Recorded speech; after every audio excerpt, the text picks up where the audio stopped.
Operation सिंदूर के बाद से ही भारतीय हथियारों की चर्चाओं का माहौल ठंडा होने का नाम नहीं ले रहा है। वहीं इससे पहले की बात करें तो अब तक भारतीय हथियारों के जो खरीदार देश थे वो ज्यादा बड़े नहीं थे, जैसे आर्मेनिया, फिलीपींस, इंडोनेशिया और वियतनाम। ये तमाम देश ही भारतीय वेपन खरीद रहे थे, लेकिन अब इसमें जिस देश का नाम शामिल हुआ है वो बहुत ही धमाकेदार है, क्योंकि ये देश तो खुद हथियारों का शहंशाह या कहें गॉडफादर माना जाता है। और इतना ही नहीं, ये देश भारत को हथियार बेचने के मामले में भी टॉप के 5 देशों में आता है। लेकिन अब मामला पलट चुका है, यानी इस देश ने भारतीय हथियारों को लेकर एक बड़ा ऑर्डर दिया है और ये ऑर्डर देने वाला देश कोई और नहीं बल्कि भारत का दोस्त इजराइल है। और इजराइल ने ये ऑर्डर दिया है भारतीय कंपनी नाइफ को, जो पुणे बेस एक वेपन मैन्युफैक्चरिंग कंपनी है। और इस डील के तहत इजराइल की कंपनी भारत से करीब 300 किलोमीटर रेंज वाले रॉकेट लॉन्चर की खरीद करेगी। बता दें कि ये यूनिवर्सल रॉकेट लॉन्चर होंगे जिनकी इजराइल को काफी ज्यादा जरूरत है। 150 करोड़ से ज्यादा की इस डील से भारत के डिफेंस एक्सपोर्ट जहां तेजी से बूस्ट होंगे, साथ ही भारतीय हथियारों के प्रचार में भी ये मील का पत्थर साबित होंगी, क्योंकि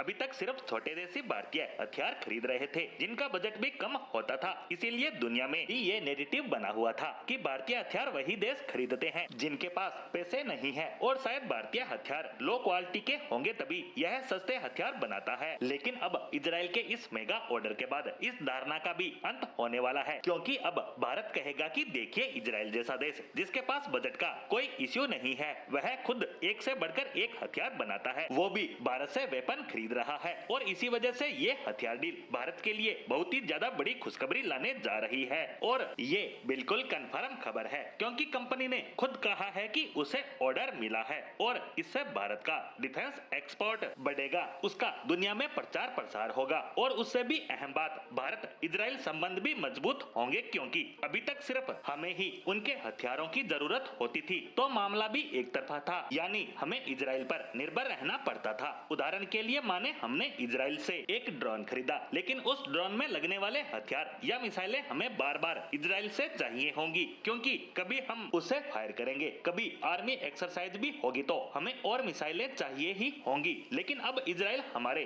वेपन सिस्टम खरीद रहा है तो इसके लॉन्चर्स के लिए इजराइल हम पर भी निर्भर होगा, जिससे कि दोनों ही देशों के रिश्तों में बैलेंस आएगा। यहाँ आप एक बात अच्छे से समझ लें कि दुनिया भर के देश ना तो किसी के दोस्त हैं और ना ही दुश्मन, क्योंकि सभी अपने हितों को सबसे पहले रखते हैं। ऐसे में इस तरह के बैलेंस रिलेशन ही बेहतर होते हैं, जिससे कोई भी धोखा नहीं दे पाएगा। वहीं दूसरी तरफ ये तो अभी शुरुआत भर है, अभी हमारे हथियारों की जो ऑपरेशन सिंदूर के दौरान पाकिस्तान में टेस्टिंग हुई है, उसके बाद तो ये मार्केट और ज्यादा बड़ी होती नजर आने वाली है, यानी हमारे हथियारों के बड़े बड़े खरीदार मिलने वाले हैं।